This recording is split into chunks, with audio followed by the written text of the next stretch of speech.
nghe chân này lắm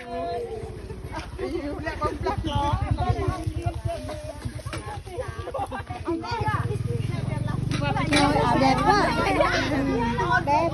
đẹp quá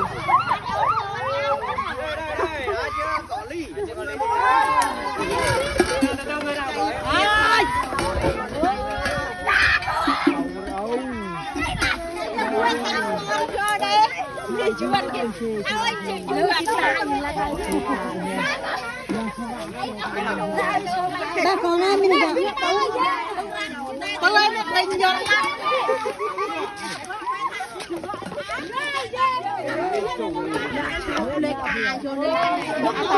con đi tao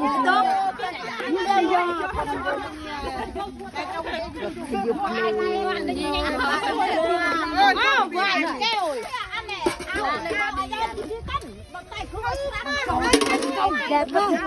Là cô đừng nghỉ nhá. Nghỉ tiếp luôn đẹp. Đẹp không? Như đây con mẹ Nè đừng đi mẹ ghê chứ không đã đi lên mà tiếp bông là ao khô lên chưa ao khô là này con lâu lâu nghỉ chứ rất là vui con thấy rất là vui đi nó còn đâu rất đẹp là cảm thấy